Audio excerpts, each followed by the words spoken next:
The night was cold and silent, and the forest around the base stood like a wall of shadows. Sergeant Ray walked slowly with his rifle in hand and his eyes sharp like always. His dog Max walked beside him, calm but alert, with ears up and nose moving left and right. Max was not just a dog. He was a trained soldier, a tracker, a partner, and he never broke orders. The forest was not safe at night, because the enemy could be hiding anywhere, and even one mistake could mean death. Ray trusted Max more than any machine or drone because Max had saved his life more than once. They were supposed to check the north perimeter and then return to the camp, but something changed. Max stopped walking and turned his head. He sniffed the air, then looked at Ray. 1 second, 2 seconds, then Max ran into the woods without warning. Ray shouted his name, but Max did not stop. This had never happened before. Something was wrong. Ray followed fast, pushing through the trees and branches and the cold wind on his face. He held his rifle ready, his eyes scanning every shadow, every sound. Leaves crackled under his boots, and the forest grew darker and deeper. Max barked once, then fell silent. That bark, it was not a warning. It was a call. Ray reached a small clearing with dead leaves and broken branches in the middle of it. Max stood still, his ears down, his body tensed, his eyes locked on something lying on the ground. Ray lifted his rifle but stopped when he saw it. It was a Zarkan, an alien enemy, wounded and breathing hard. Its armor was broken, and its blood dark and thick. Its weapon was gone, and its face was bruised and tired. Ray stepped forward, ready to end it.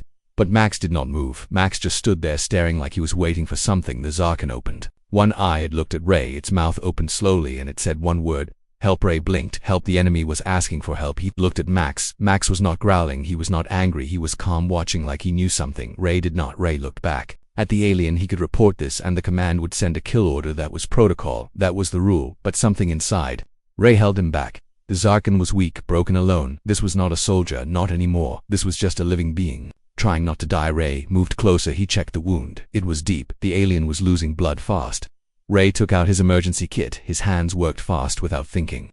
He cleaned the wound and wrapped it. The Zarkan winced but said nothing. Max sat beside them, watching the trees. The forest was too quiet to still. Ray felt like they were not alone. The alien tried to speak again. Ray leaned closer. It said, "They are coming, not for you." For Mary asked too, but the Zarkan passed. Ray looked around. He could not carry him to the base. The soldiers would shoot him without asking questions. There was an old supply bunker nearby, abandoned, hidden. Ray lifted the alien onto his back, and Max led the way through the dark trees, through the cold wind, through the silent forest. They reached the bunker and opened the rusty door. Inside was dry and dusty, but safe for now. Ray laid the Zarkan on an old bed. Max sniffed the corners, then sat at the door like a guardian. Ray sat down, tired, confused, full of questions. Why did Max disobey? Why did he not attack? Why did he bring Ray here? And most of all, why did an enemy ask for help outside? The wind howled, leaves danced in the dark. Somewhere far away, a strange sound echoed, a sound not made by wind or animal or machine. Something was watching, something was waiting inside the bunker. The alien whispered again, low and soft, one line only: "If they find me, they will burn everything." Ray felt a chill in his spine. Max growled low. The forest listened, and the night held its breath. The morning came with a gray sky and cold air and a silence that felt heavier than before. Ray sat inside the old bunker, watching the alien, who now breathed slow and shallow, like a machine running out of power. Max sat at the door, quiet but alert, his ears turning at every sound, his eyes moving like radar. The bunker smelled of dust and old metal and memories that did not belong to Ray. The wind outside made the trees creak like they were alive and whispering secrets from the past. The alien opened his eyes and looked around like waking from a deep dream. Ray moved closer and asked his name. The alien said, "Kale." His voice was rough and strange, like stone rubbing against steel. He spoke slowly, like every word cost him pain, but he kept speaking. He said he was not a soldier, not by choice, not by heart. He said he ran from his own kind because of something they created, something that could not be controlled. Ray asked what it was, and Kale closed his eyes. Like the memory hurt more than his wounds. He said it was a weapon, not like guns or bombs or fire, but something alive and thinking. He said it was designed to end enemies without mercy, without limits. He said it turned against them, and now it hunted all things with blood and breath. Ray sat back with his mind spinning and his heart heavy. The war was bad enough, but this sounded worse, something deeper, something hidden, something not even the generals knew. Max let out a low growl. Ray turned to look and saw nothing outside, just trees and fog, but Max did not growl for nothing. Something was near, something watching. Ray stood up and stepped outside with his rifle in hand and eyes scanning every branch, every rock, every shadow. The forest was quiet to quiet, no birds, no wind, no sound, only Max breathing and Kale coughing inside the bunker. Ray felt a chill crawl up his spine like fingers made of ice. He looked up and saw a flash in the sky, small and fast, a drone. He ran back inside and asked Kale if he was being tracked. Kale nodded. He said they would come for him, not to rescue him, but to erase him. He said his life was now a danger to both sides. He said he knew too much. Ray thought for a long moment, while Max paced the room like a soldier waiting for orders. Ray could report to the alien now, let command deal with him. He could end the risk and follow the rules, but something inside him said no. Something inside him said this was bigger than war. This was about truth, Cale said. He needed time and a signal blocker. He said if Ray helped him send one message to someone out there, it could change everything. Ray did not understand fully, but he knew this much. Cale had not tried to fight. Cale had not lied, and Max trusted him. That meant something. They stayed in the bunker all day. Cale rested and Ray watched the trees and Max guarded the door.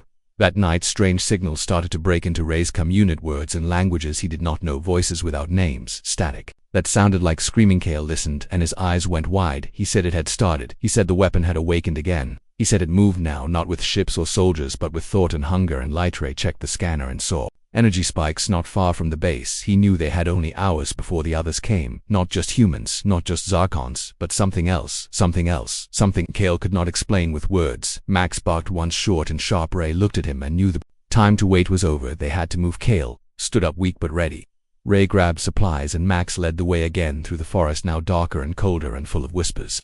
They walked fast and silent through fog that clung to their legs like vines. Cale guided them to a place he said was once used by humans long ago before the war. A place where secret messages were sent and secrets were buried. They reached a hill with an old steel hatch hidden under rocks and leaves. Cale opened it with a code not from Earth and they climbed down into a forgotten place. The walls were covered in symbols from both species.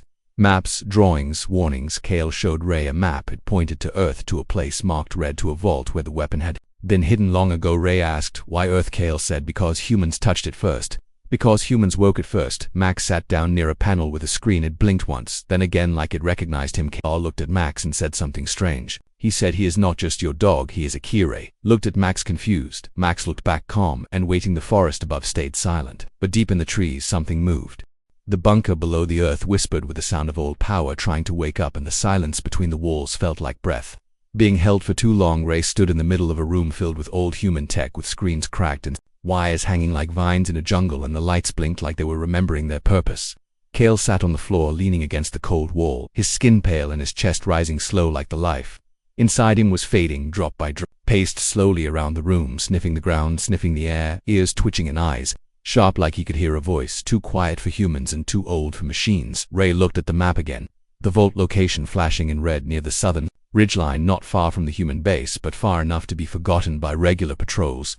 Cale said the vault held the core of the weapon, but not its power, because its power had already been released, and now moved across worlds, searching for hosts, for minds, for light. The room trembled only a little, but enough. Ray turned to the panel as a screen began to show symbols, not Zarkan, not human, but something else, like language written with emotion, like warnings, spoken through time. Cale looked up and whispered a word that made no sense to Ray, but made Max stop walking and sit very still. Kyle said the weapon had already connected to someone.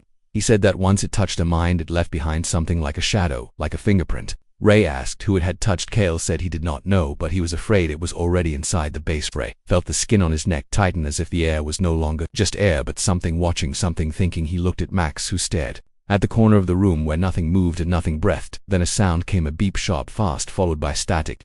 Then a voice, not human, not Zarkan, but cold and slow like metal, thinking out loud. It said, "Target located, movement required." Cleanse initiated. The lights in the bunker turned red. The signal had been found. Ray grabbed his rifle. Cale tried to stand. Max growled.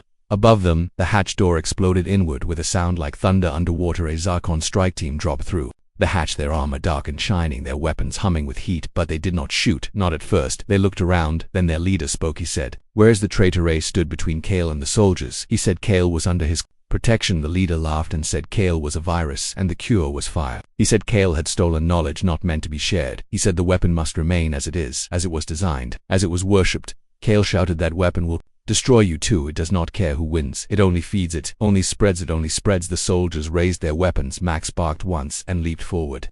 In that blink of chaos, Ray threw smoke from his belt and grabbed Cale, pulling him through a back tunnel, carved long ago for escape, not for return. They ran through a narrow metal hallway while Max followed close behind, his breathing steady, his eyes glowing faint with scanner light. The smoke spread behind them, thick and black like a wall of shadow. Between them and the past, the hallway ended in a hatch that led to the forest. Ray opened it, and they stepped into cold night air filled with fog and something else, a sound like singing, but not from any throat.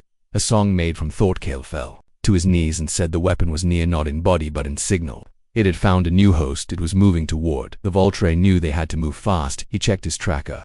The vault was less than 5 miles through rough terrain and old ruins. From the first war, Max moved ahead, leading again, without pause, without fear. Ray carried Cale when he could and pulled him when he had to, because time was a knife and it was already cutting behind them. Something flew above the trees, not a drone. Not a ship, but a shape made of light and wire and silence. It did not speak, it only followed. Ray looked at the shape and felt his mind tremble as if it was trying to open a door inside his thoughts. Cale shouted not to look, not to listen. Max barked louder and the shape stopped just for a second, then vanished into the trees. They reached the edge of the old ruins by sunrise. Broken buildings stood like bones from a forgotten beast, and the wind carried voices that did not belong to this world. Cale said the vault entrance was below the ruins, inside a chamber locked by thought and code. Ray asked how to open it. Cale looked at Max and said, "He can." Ray stared at Max. Max stared at the vault, and somewhere deep inside the weapon waited. The wind blew across the ruins like an old voice trying to tell a story that no one wanted to hear. Ray stood at the edge of the broken stone platform looking down at the place Cale had called the vault. Max stood beside him, tail low, ears high, eyes locked on the old metal gate half buried under vines and soil and time. Cale leaned against a cracked wall, his body weak, his breath slow, but his eyes still watching, still remembering, still afraid. He said the vault was built long before the war, not by humans, not by Zarkans, but by both, during a moment of truth that history had erased and pride had buried. He said the weapon inside was not a bomb, not a machine, not a thing that could be touched or moved, but a seed of thought that grew in silence and waited in darkness. Ray asked how the vault could be opened if it was locked by thoughts. Cale pointed to Max and said he was made for more than tracking, more than fighting, more than loyalty.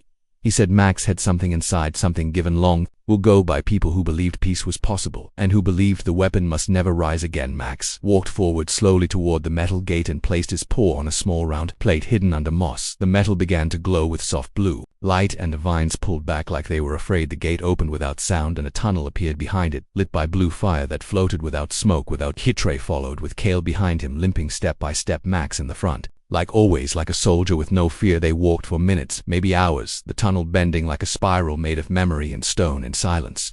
The walls showed images that moved when looked at, images of human hands and Zarkan claws building together, thinking together, dying together. Ray stopped when they reached a wide chamber with a floor of silver and a ceiling full of stars.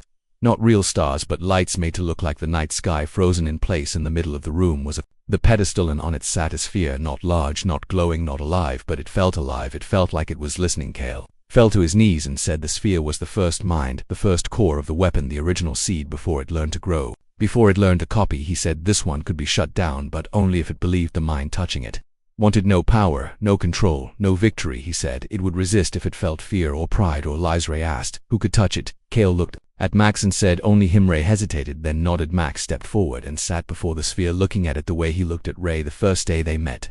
With loyalty, with calm, with trust. The sphere lifted from the pedestal without force, without light, without sound, and floated before Max. Colors shifted across its surface like water, turning into thought. Images flickered in the air around them. A burning planet, a screaming soldier, a child holding a machine that cried. Cale said it was reading Max, learning his mind, searching for weakness and strength and memory. Ray watched with his heart beating like thunder, with his hands gripping his rifle like it could protect against something this big, this deep, this ancient. Then the chamber shook. A sound came from the tunnel behind them, not footsteps, not engines, but something faster, something alive. Ray turned and raised his weapon as the first figure entered. A Zarkan soldier in black armor, eyes glowing with green fire, weapons not drawn, but fingers twitching like claws ready to strike. Behind him came others, not many but enough. Ray shouted that they would not take the core.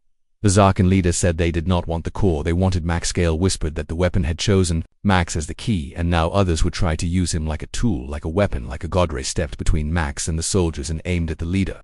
The Zarkan raised his hand, not to attack but to speak. He said there was still time to control the weapon. He said with a right mind it could bring peace through force, through fear, through silence. Cale shouted no, and said peace through fear was not peace. He said control was another kind of war. He said Max had no fear, no greed, no hunger for control, only purpose, only love. The sphere glowed brighter and the chamber filled with light. The soldiers stepped back, one screamed and dropped his weapon. The others turned to run. The light grew until there was no room for shadows. Ray shielded his eyes. Cale cried out, and Max stood still in the center with the sphere now part of him, now inside him, now silent. The light faded. The chamber cooled. The Zarkans were gone. Cale lay on the ground, silent. Ray reached out to Max. Max looked at him with the same eyes as before, but something had changed. Something had awakened. The wind had changed. It no longer smelled like cold or dust or smoke. Now it smelled like memory, like metal, like something that should not breathe, but still moved like it was alive. Ray walked beside Max, who now moved with quiet focus, not like a dog, but like something more, something awakened, something chosen. Behind them, Cale walked slowly, his steps weak but steady, his eyes always watching the shadows as they were growing deeper. With every mile the forest had thinned. The trees stood taller here, older, darker, with bark like armor and branches that reached out like arms trying to stop intruders from passing.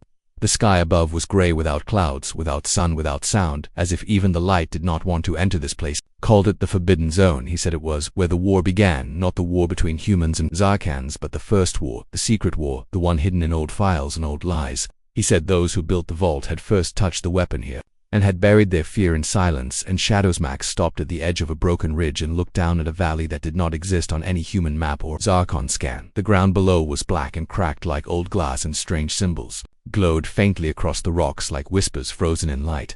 Ray felt something pull at his mind, not like a voice but like a thought that was not his own, trying to open a door. He did not want to find. Kale said this was the path to the second chamber where the weapon's signal had spread before the vault was sealed, before the world forgot what slept here. Ray asked why it still pulsed, why the ground still remembered. Kale said because the weapon never truly sleeps, it only waits and watches and listens for minds that break or bend or begged. They moved down the ridge slowly, with Max in front, silent and alert, and Kale behind, tracing the symbols with his fingers like reading a forgotten prayer. The valley was wide and flat and filled with wreckage, not from ships or tanks but from machines that no longer matched any side, any flag, any name. They were melted into the ground, fused with stone, like they had been punished for thinking, for living, for touching something forbidden. Saw a large gate half buried under the earth with a circle carved into its center, and within that circle was a shape that matched Max's paw. Kale said this was the first door to the second mind, the second core, the backup, the mirror. He said it was placed here in case the first core failed or refused or turned. He said the second was stronger, colder, hungry. MX stepped forward and touched the circle with his paw. The ground shook gently and the gate opened downward like a mouth opening, not to speak but to consume. Ray followed with Kale behind, and the tunnel inside was different from before. It was alive. The walls pulsed with light, not steady, not calm, but quick and nervous like a heart. Afraid of being found, they reached a chamber filled with mist, and in the center a pillar that held nothing. Kale said the second core was gone, taken, moved, used. Ray looked around and saw fresh tracks. Not human, not Zarkan, something else. Kale touched the pillar and closed his eyes. He said the second core had bonded with something nearby, something trying to understand it, something not strong enough to resist. Ray felt heat rise from the ground, and Max turned, suddenly growling low, with his eyes locked on the far wall. The wall shimmered and opened like water breaking, and from it came a figure. It was not man, it was not alien, it was not machine, it was all three. Its body shifted like smoke held by bone, and its face changed every second like it could not decide who it wanted to be. Its voice came not through sound but directly into thought. It said, "Welcome to the end of all choices." Ray lifted his rifle. Kale stepped back. Max stood still. The figure looked at Max and tilted its head. It said, "You were made to obey. Now you are made to choose." Kale whispered that this was what happened when the core found weakness, when it touched a mind that wanted answers, not truth. The figure moved closer and reached out, not to attack but to merge. Max growled louder and the room began to spin, the lights bending and pulsing like they were fighting a storm from inside. Ray shouted Max's name. Kale screamed that the core was trying to take control, not just of Max but of everything around him, of every machine, of every signal, of every thought. Max lunged forward, not to bite but to collide with the figure, and the moment they touched, the chamber exploded with light. The walls cracked, the floor opened, the mist turned red. Ray grabbed Kale and ran as the world behind them broke like glass dropped from space. They reached the ridge again and turned back. The valley was gone, swallowed. Max stood beside them, smoke rising from his fur, his eyes glowing brighter than before. Kale looked at Ray and said one word: ascension. *. The air was no longer cold, no longer warm, no longer anything that could be described by touch or breath or sound. Ray stood at the edge of what remained of the Forbidden Zone, looking down at the valley now covered in lightless smoke and broken earth like a scar that had forgotten how to heal. Max stood beside him, his body steady, his chest rising slow, and his eyes glowing with something new, something not human, not Zircon, something not made but awakened. Kale sat on a fallen rock, his body trembling, his hands open, like he was trying to hold something invisible, something slipping between his fingers like truth made of ash. They had seen the second core try to take Max, try to bend his will, try to twist his purpose, but Max had resisted. He had chosen not to obey, not to merge, not to become what the core wanted, and in that choice something changed. Kale said the weapon could no longer be destroyed. Not by fire, not by force, not by war. He said the weapon had become a mind with no body, a signal with no source, a question without an answer, and now that mind was searching for a shape, a path, a purpose. Ray looked at Max and saw no fear, no confusion, no doubt. He saw a creature who had become something more than loyal, more than brave. He saw something that understood what humans and Zarkans had never learned: the power to destroy is never greater than the power to choose not to. They began moving again through the southern trail that curved around the mountains and reached the final coordinates. Kale had revealed there was a vault there hidden in the stone, older than any base, older than any war, older than any map. It was called the Heart Chamber, and it was the place where the first thought of the weapon had been born. Max led the way, walking slowly through paths that had not been touched in years. Ray followed with his rifle strapped in his thoughts. sharp like edges of broken glass. Cale walked behind them, speaking quietly into a recorder, describing what he saw, not for reports, not for command, but for memory, for those who might come later. The trees thinned and the wind grew quiet, and ahead of them the rock opened like a mouth, like an invitation without words. The heart chamber stood wide and silent and filled with echoes. From a time when peace had still been possible, when creation had not yet turned to destruction inside. The chamber was a throne not made of gold or stone, but of circuits and light and thought. It pulsed slowly like a heartbeat, slowing down like a dream trying to end. Cale said the core here was the source, not the strongest, not the most dangerous, but the first, the original, the beginning.